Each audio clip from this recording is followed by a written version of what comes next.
अस्सलाम वालेकुम everyone, I am Khwaja Abdullah, your mathematics teacher. Students, हम लोग अपनी एक्सरसाइज 4.2 का आगाज करने लगे हैं। उससे पहले कुछ बेसिक चीजों को रिवाइज कर लेते हैं। डियर स्टूडेंट्स, मैं आपको बताता चलूं कि फाइनेंशियल अरिथमेटिक का मतलब यह है a branch of science that deal with money related problems.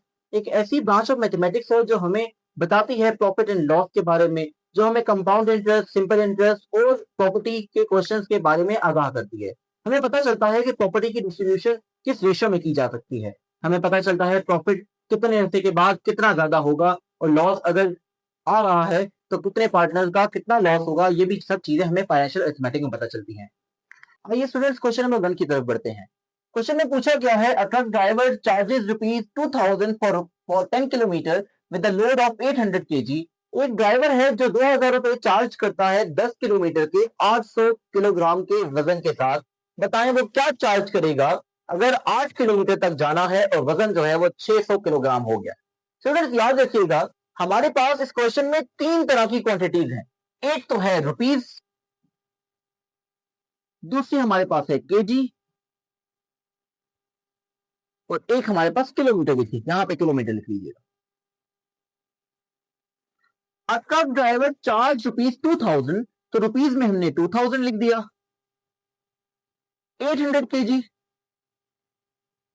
और किलोमीटर था 10। बट ये चार्ज हमें पैसे नहीं पता, तो हमने यहां पे एक्स का निशान लगा दिया। At the distance of 8 kilometre 600 KG. Students, याद रखिएगा, हमने अपनी पिछली एक्सरसाइज के आगाज में कुछ चीजों का जिक्र किया था। हमने तीन बेसिक रूल्स पढ़े थे। हमने कहा था कि x की वैल्यू हमेशा ऊपर रखी जाती है और साथ जो दूसरी वैल्यू होगी उसको नीचे रखा जाता है। तो हमने कहा x की वैल्यू ऊपर आ गई, तो साथ वैल्यू जो है 2000 उसको नीचे रख दिया गया और इक्वल का निशान लगा दिया। फिर हम इस वाली वैल्यू को इसके साथ चेक करेंगे, रिलेशन 2 का। आप इसमें 2 का रिलेशन चेक करेंगे। तीसरी वैल्यू को 2 मिनट के लिए इग्नोर कर दीजिएगा, कांस्टेंट मान लीजिएगा। अब आप खुद सोचें कि 800 किलोग्राम के वजन के साथ एक ड्राइवर 2000 रुपए चार्ज करता है, वजन को कम कर दिया, तो बताएं पैसे कम लेगा या ज्यादा लेगा। हमें ये पता चला वजन कम करने से पैसे भी वो कम ही लेगा। तो जब एक वैल्यू कम होती है दूसरी भी कम होती है, तो ये रिलेशन डायरेक्ट रिलेशन में हमेशा नीचे से ऊपर की तरफ एरो लगाते हैं। तो हमने कहा 600 डिवाइड 800 मल्टीप्लाई। चलिए जी, इस वाली वैल्यू को कांस्टेंट रख लीजिएगा। इसका और तीसरी वाली वैल्यू का रिलेशन चेक करते हैं। बताएं जी, 10 किलोमीटर तक फासला तय करने के 2000 ले रहे हैं, फासला कम कर दिया, तो बताएं पैसे ज्यादा होंगे या कम होंगे। तो हमें यह पता चला कि फासला कम होगा तो पैसे भी कम होंगे। तो इसका मतलब जब एक वैल्यू कम हो रही है दूसरी भी कम हो रही है, तो रिलेशन डायरेक्ट का है। इसमें भी हम नीचे से ऊपर की तरफ एरो लगा देते हैं। 8 और 10 आ गया। 2000 डिवाइड है, वहां जाके मल्टीप्लाई कर दीजिएगा। x equal to 600 divided by 800 multiply by 8 divide by 10 multiply by 2000। यहां कटिंग कर लेंगे, जीरोस कट जाएंगे आपस में। 8 और 8 कट गया। हमारा आंसर आ रहा है 600 multiply by 2, x equal to 1200। Unit हमारे पास x की है रुपीज। इससे हमें यह पता चला कि 1200 रुपए लगेंगे। Thank you students. Question number 2 शुरू करते हैं। क्वेश्चन नंबर 2 में पूछा गया है 10 बंदे 5 मशीनें सही कर सकते हैं 2 दिन के अंदर। तो बताएं कितनी मशीन जो है वो रिपेयर करेंगे 8 बंदे 3 दिन के अंदर। तो स्टूडेंट्स, इसमें भी हमारे पास तीन ही क्वांटिटीज हैं। कौन कौन सी? एक हमारे पास मैन है, एक हमारे पास मशीन है और एक हमारे पास डेज है। तो हमने ये तीन क्वांटिटीज ऊपर लिख दी हेडिंग के तौर पर, मैन, मशीन और डेज। अगर 10 बंदे 5 मशीन्स को रिपेयर करते हैं 2 दिन के अंदर, तो how many machines are repaired by 8 man. Man के नीचे 8 लिख दीजिएगा, डेज के नीचे 3 लिख दीजिएगा और जो वैल्यू नहीं है उसके नीचे x लगा दीजिएगा। स्टूडेंट्स, हमेशा x की वैल्यू को ऊपर रखा जाता है, लेकिन ये तीन जो क्वांटिटीज वाले क्वेश्चन होते हैं, इसमें फॉर मोस्ट इंपॉर्टेंट आपके लिए ये x वाली वैल्यू ही होती है। यहां पे मैं सर्कल लगा रहा हूं, आप बेशक पेंसिल से लगा दीजिएगा। ये वाली वैल्यू बहुत इंपॉर्टेंट है। आपने इसका और बाकी जो क्वांटिटीज है उसका रिलेशन चेक करना होता है। सबसे पहला रूल तो आपको पता है, एक्स वाली वैल्यू को ऊपर रखा जाता है, सात वाली वैल्यू को नीचे रख दिया जाता है, इक्वल्स का निशान लगा दें। हम चेक करते हैं इन दो का रिलेशन, उसको 2 मिनट के लिए कांस्टेंट रख लीजिएगा, इग्नोर कर दीजिएगा। आप खुद सोचें, अगर 10 बंदे 5 मशीन रिपेयर करते हैं तो 8 बंदे कितनी मशीन रिपेयर करेंगे? बंदे कम हैं तो मशीन भी कम होंगी, तो इसका मतलब एक वैल्यू के कम होने से दूसरी वैल्यू कम हो रही है, रिलेशन डायरेक्ट है। एक वैल्यू कम हो रही है, दूसरी भी कम हो रही है, डायरेक्ट रिलेशन है। डायरेक्ट रिलेशन में हमने पढ़ा था नीचे से ऊपर की तरफ एरो लगा देते हैं, 8 डिवाइड 10 मल्टीप्लाई का साइन लगा दिया। अब इसको इग्नोर करें, इन दो का रिलेशन चेक करें। देखते हैं 5 मशीन 2 दिन में रिपेयर होती है, या 2 दिन के अंदर 5 मशीन रिपेयर हो जाती हैं। हमने कहा दिन बढ़ा दीजिए, 3 दिन के अंदर कितनी मशीन रिपेयर होंगी? ऑब्वियसली दिन बढ़ रहे हैं तो मशीन भी ज्यादा रिपेयर होंगी, तो एक वैल्यू के बढ़ने से दूसरी वैल्यू बढ़ रही है, दोनों जो वैल्यू बढ़ रही है डायरेक्ट रिलेशन है। डायरेक्ट रिलेशन में नीचे से ऊपर की तरफ एरो लगता है, तो हमने कहा 3 डिवाइडेड बाई 2। स्टूडेंट्स यहाँ पर ये 5 डिवाइड हो रहा है, वहां जाके मल्टीप्लाई कर देंगे, x equal to 8 divide 10 multiply 3 divide 2 multiply 5। Cross cutting कर सकते हैं, 5 1 5, 5 2 10, 2 1 2, 2 4 8, 4 3 12 डिवाइडेड बाई 2 कटिंग कर लें, तो x इक्वल टू 6 मशीन्स हमारा आंसर आ चुका है। Thank you so much. आइए स्टूडेंट्स क्वेश्चन नंबर 3 की तरफ चलते हैं। क्वेश्चन नंबर 3 में हमारे पास है 12 man can do a work in 8 days. बताएं 12 बंदे अगर एक काम 8 दिन के अंदर खत्म करते हैं तो कितने बंदों की जरूरत होगी अगर काम को 3 गुना बढ़ा दिया जाए और 16 दिन हमारे पास हो? तो स्टूडेंट्स इसमें भी हमारे पास 3 क्वांटिटीज हैं। कौन कौन सी? एक हमारे पास मैन है, एक हमारे पास वर्क है और तीसरी हमारे पास डेज है। यहां पर आपने लिख दिया मैन, वर्क और डेज। 12 बंदे हैं, एक काम खत्म करते हैं 8 दिनों के अंदर। बताएं कितने बंदों की जरूरत होगी? एक्स यहां पे लगा दिया, काम को 3 गुना बढ़ा दिया जाए, 3 टाइम्स ऑफ काम जो हमारे पास वर्क था तो 3 लगा दिया यहां पे वर्क की जगह, और 16 डेज है। स्टूडेंट्स दोबारा समझते हैं कि जो हमारे पास एक्स वाली वैल्यू है वो बहुत इंपॉर्टेंट है, तो उसको हमने सर्कल लगा दिया, आप लोग पेंसिल से लगा सकते हैं। उसके बाद हम लोग हमेशा हमने डिस्कस किया था रूल नंबर 1 में कि एक्स की वैल्यू को ऊपर रखा जाता है और साथ जो वैल्यू है उसको नीचे रखा जाता है और इक्वल का निशान लगा दिया। उसके बाद हम रिलेशन चेक करते हैं मैन का और वर्क का। अगर 12 बंदे एक काम खत्म कर लेते हैं और काम को बढ़ा दिया जाए, तो जब काम बढ़ गया तो उसके बाद इसका मतलब यह है कि बंदे भी बढ़ेंगे। एक वैल्यू के बढ़ने से दूसरी वैल्यू बढ़ रही हो, रिलेशन डायरेक्ट का है। डायरेक्ट रिलेशन में हमेशा नीचे से ऊपर की तरफ एरो लगाया जाता है। 3 ऊपर आ गया, 1 नीचे आ गया, मल्टीप्लाई। उसके बाद हमारे पास ये वाली क्वांटिटी और थर्ड क्वांटिटी का रिलेशन चेक करते हैं, इसको इग्नोर कीजिएगा। अगर 12 बंदे 8 दिन के अंदर सारे का सारा काम खत्म कर लेते हैं, हमने कहा दिन ज्यादा हो गए, इसका मतलब ज्यादा दिन क्यों हुए कि बंदे कम हो गए थे। बंदे कम होंगे तो ऑब्वियसली हमें टाइम ज्यादा लगेगा। एक वैल्यू कम हो रही है, एक बढ़ रही है, तो एक वैल्यू के बढ़ने से दूसरी वैल्यू कम हो जाए, ये रिलेशन है इनवर्स का। इनवर्स रिलेशन में हमेशा ऊपर से नीचे की तरफ एरो लगता है। तो पहले 8 लिखेंगे और उसके बाद 16 लिखेंगे। स्टूडेंट्स 12 यहां पर डिवाइड हो रहा है, वहां जाके आप मल्टीप्लाई कीजिएगा। x equal to 3 divide by 1 multiply 8 divide 16 multiply 12। Cutting कर सकते हैं, 2 8 जा 16, 2 6 जा 12, 8 1 जा 8, 8 1 जा 8, 6 3 जा 18। तो इसका मतलब 18 मैन की जरूरत होगी हमें। Thank you. आइए स्टूडेंट्स क्वेश्चन नंबर 4 की तरफ बढ़ते हैं।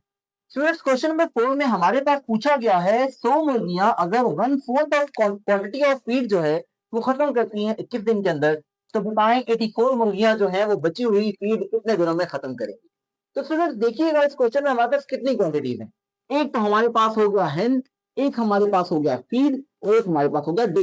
3 क्वांटिटीज इस क्वेश्चन में भी है हमारे पास, हेन, feed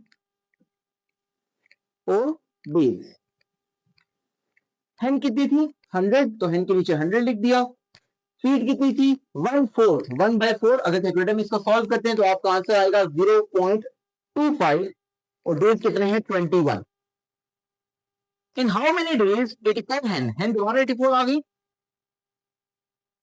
will eat remaining feed, याद रखिएगा रिमेनिंग कैसे निकाला जाता है, टोटल में से जितनी वो खा चुके हैं उसको माइनस कर दीजिएगा। अब रफ वर्क में 1 माइनस 0.25, या अगर 0.25 भी नहीं करते तो 1 माइनस 1/4 करेंगे तो आपका आंसर आ जाएगा 3/4, जो कि होता है 0.75। यहाँ पर आप 0.75 भी पुट कर सकते हैं। 1 माइनस 1/4 करे, माइनस करने के बाद 3/4 आ रहा है, आप 3/4 भी पुट कर सकते हैं। बेस हमने फाइंड करना है तो यहाँ पे हमने x का निशान लगा दिया। स्टूडेंट्स रूल नंबर 1 हमेशा याद रखिएगा कि हमेशा x की वैल्यू ऊपर आती है और साथ जो वैल्यू होगी हमेशा वो नीचे की तरफ आएगी, और इक्वल का निशान लगा देंगे। याद रखिएगा जो हमारे पास ये x वाली वैल्यू है ये बहुत इंपॉर्टेंट है, तो मैंने यहाँ पे सर्कल भी लगा दिया। इसके साथ हम बाकी दोनों क्वांटिटीज का रिलेशन चेक करेंगे। तो स्टूडेंट्स पहले हम लोग डेज का रिलेशन चेक करते हैं हेल्थ के साथ, इसको कांस्टेंट रखते हैं, इग्नोर कीजिएगा। आप ये देखिएगा अगर 100 मुर्गियां सारे का सारा खाना खत्म करिए 21 दिन के अंदर, मुर्गियां कम होगी तो बताए खाना देर से खत्म होगा जल्दी खत्म होगा? मुर्गियां कम होगी तो खाते हुए टाइम लगेगा, खाना देर से खत्म होगा, दिन ज्यादा लगेंगे।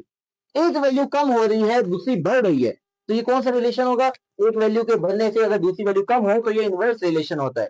हमने इनवर्स रिलेशन में पढ़ा था, तो एरो हमेशा ऊपर से नीचे की तरफ लगाते हैं। 100 डिवाइडेड बाई 84 मल्टीप्लाई लगा दीजिएगा। तो दो रिमेनिंग क्वांटिटीज हैं इनका रिलेशन चेक करते हैं। यहाँ देखिएगा अगर 21 डेज के अंदर 25% खाना खत्म हो जाता है, 0.25 खाना खत्म हो जाता है, तो बताएं 75% खाना खत्म करने के लिए कितने दिन लगेंगे? हमने कहा खाना ज्यादा है, दिन भी ज्यादा लगेंगे। एक वैल्यू के बढ़ने से दूसरी बढ़ रही है तो डायरेक्ट रिलेशन है। डायरेक्ट रिलेशन में हमेशा नीचे से ऊपर की तरफ एरो लगाते हैं, तो पहले 0.75 लिखिएगा और उसके बाद 0.25 लिखिएगा। स्टूडेंट्स ये चीज यहाँ पे डिवाइड हो रही है, वहां जाके इसको मल्टीप्लाई कर दीजिएगा। x equal to 100 divided by 84 multiply 0.75 divided by 0.25 और मल्टीप्लाई ये वाला वहां पर आके 21 हो जाएगा मल्टीप्लाई। जब आप इसको कैलकुलेटर में सॉल्व करेंगे स्टूडेंट तो आपका आंसर आएगा 75 डेज।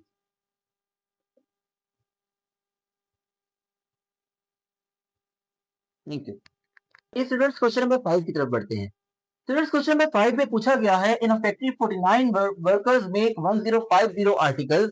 एक फैक्ट्री के अंदर 49 वर्कर्स जो हैं 1050 आर्टिकल्स बनाते हैं 10 घंटे के अंदर। याद रखिएगा इस क्वेश्चन में हमारे पास फिर से 3 क्वांटिटी हैं। कौन कौन सी? एक हमारे पास है वर्कर्स, एक हमारे पास है आर्टिकल, तीसरी हमारे पास जो वैल्यू है वो है ऑर्स। हमने यहाँ पे लिख दिया वर्कर्स, आर्टिकल्स, ऑर्स। 49 वर्कर्स 1050 आर्टिकल बनाते हैं 10 घंटे के अंदर। एक दिन क्या हुआ कि 4 वर्कर्स छुट्टी पर थे, एब्सेंट थे। पहले 49 वर्कर्स थे, अगर 4 छुट्टी पर हैं तो इसको माइनस कर दीजिएगा, हमारे पास आंसर आ जाएगा 45 वर्कर्स। याद रखिएगा ये 45 कैसे आया? पहले तो 49 हमने ये वाले 4 जो छुट्टी पर थे वो माइनस किए तो हमारे पास आंसर आया 45, तो हमने 45 वर्कर्स लिख दिए। वो कह कितने घंटे में काम खत्म होगा, तो और उसके नीचे x लिख दीजिएगा और आर्टिकल्स कितने होंगे 1350। हमने कहा था ये x वाली वैल्यू हमारे लिए बहुत इंपॉर्टेंट होती। सबसे पहला रूल ये है कि x को ऊपर लिखिएगा, साथ जो वैल्यू है उसको नीचे लिखकर इक्वल्स का निशान लगा दें। तो उसके बाद हमने रिलेशन चेक करना है इस वैल्यू का बाकी दोनों वैल्यूज के साथ। हमने कहा कि पहला अगर ऑर्स का और वर्कर्स का निकालते हैं रिलेशन, तो इस वाली वैल्यू को कांस्टेंट रख दीजिएगा। अगर 49 वर्कर्स 10 घंटे के अंदर सारे का सारा काम खत्म कर लेते हैं, तो बताएं वर्कर्स अगर 45 है तो टाइम कम लगेगा या ज्यादा लगेगा? हमें पता चला मजदूर कम हुए, मुश्किल से काम खत्म होगा, टाइम ज्यादा लगेगा। तो इसका मतलब एक वैल्यू के कम होने से अगर दूसरी वाली वैल्यू बढ़ रही है तो ये रिलेशन है इनवर्स का। इनवर्स रिलेशन में हमेशा ऊपर से नीचे की तरफ एरो लगाते हैं। तो पहले 49 आ गया और फिर 45 आ गया, मल्टीप्लाई का साइन लगा दिया। अब आर्टिकल्स और ऑर्स के दरमियान रिलेशन चेक करते हैं, डायरेक्ट है या इनवर्स है, चेक करते हैं। अगर 1050 आर्टिकल्स बन जाते हैं 10 घंटे के अंदर, तो यहाँ 150 आर्टिकल्स को बनने में कितना टाइम लगेगा? कम टाइम या ज्यादा टाइम? हमें पता चला अगर आर्टिकल ज्यादा होंगे तो टाइम भी ज्यादा लगेगा, मुश्किल से काम खत्म हो रहा है, इसको अपने कांस्टेंट रखा हुआ है। आर्टिकल ज्यादा हो रहे हैं तो ये वाली वैल्यू भी बढ़ रही है, एक वैल्यू के बढ़ने से दूसरी बढ़ रही है, तो ये डायरेक्ट रिलेशन है। दोबारा इधर हम अगर डायरेक्ट रिलेशन होता है तो नीचे से ऊपर की तरफ एरो लगाते हैं, पहले 1350 आ गया और नीचे हमारे पास 1050 आया। यहाँ 10 डिवाइड हो रहा है, वहां जाके मल्टीप्लाई कीजिएगा। x equal to 49 divided by 45 multiply 1350 divided by 1050 multiply by 10। इसको सॉल्व करिएगा, हमारे पास आंसर 14 आएगा। कैलकुलेटर पर सॉल्व करने के बाद आंसर 14 आएगा। 14 की यूनिट है एर्स, तो हमने कहा 14 एर्स x का आंसर आ गया। Thank you. चलिए स्टूडेंट्स, क्वेश्चन नंबर 6 शुरू करते हैं। For 28 scout 168 kg food is sufficient for 6 days. Student इसमें देखिएगा हमारे पास तीन क्वांटिटीज हैं, एक है स्काउट, एक हमारे पास है केजी ऑफ फूड और एक हमारे पास है डेज। तो हमने यहाँ पे लिख दिया स्काउट, फूड और डेज। 28 स्काउट्स 168 kg फूड और 6 डेज। तो कह रहे बताएं अगर 144 kg खाना होगा, यहाँ पे फूड के नीचे 144 लिख दीजिएगा। Sufficient if 8 more scouts join them. कह रहे कि बताएं अगर 8 और स्काउट ज्वाइन कर देते हैं 28 के अंदर तो कितने दिन तक ये खाना लास्ट करेगा। पहले तो 28 स्काउट, 8 और मजीद आ गए, तो इसका मतलब 28 प्लस 8 तो हमारे पास आ जाएगा 36 स्काउट हो चुके हैं। कैसे आए 36? हमने कहा पहले से 28, इसमें 8 और स्काउट्स ने हिस्सा ले लिया, तो टोटल हमारे पास हो गए 36 स्काउट्स। तो बताएं कितने दिनों तक ये खाना लास्ट करेगा। स्टूडेंट्स पहले की तरह इस क्वेश्चन में भी हमारे पास x वाली वैल्यू मोस्ट इंपॉर्टेंट है। x को हमेशा ऊपर रखा जाता है और साथ जो वैल्यू होती है उसको नीचे रखा जाता है और इक्वल का निशान लगा लिया जाता है। उसके बाद हम रिलेशन चेक करते हैं डेज का और स्काउट का, इसको कांस्टेंट रखेंगे। अगर 28 स्काउट सारे का सारा खाना खत्म करते हैं 6 दिन के अंदर, स्काउट 36 हो चुके हैं, तो खाना जल्दी खत्म हो जाएगा। ऑब्वियसली जितने ज्यादा लोग होंगे खाना उतनी जल्दी खत्म हो जाएगा। तो एक वैल्यू के बढ़ने से दूसरी चीज कम हो रही है, रिलेशन कौन सा हुआ? इनवर्स का। तो हमने कहा इनवर्स रिलेशन में हमेशा एरो ऊपर से नीचे की तरफ आता है। पहले आएगा 28 और बाद में आएगा 36, मल्टीप्लाई का साइन लगा दीजिएगा। स्टूडेंट्स उसके बाद हम रिलेशन चेक करेंगे फूड और डेज का, इसको कांस्टेंट रखिएगा। अगर 168 kg फूड जो है वो 6 दिन के अंदर खत्म हो जाता है और खाना जो है वो कम हो गया, तो इसका मतलब खाना जल्दी खत्म हो जाएगा। एक वैल्यू के कम होने से दूसरी वैल्यू भी कम हो जाती है, रिलेशन डायरेक्ट का है, तो नीचे से ऊपर की तरफ हमेशा आएंगे। एरो लगा दिया 144 और नीचे हमारे पास आ गया 168। यहाँ पे 6 डिवाइड हो रहा है, वहां जाके मल्टीप्लाई हो जाएगा। x equal to 28 divided by 36 multiply 144 divided by 168 multiply by 6। Students इसको कैलकुलेटर में सॉल्व करने से आपका आंसर आएगा 4 डेज।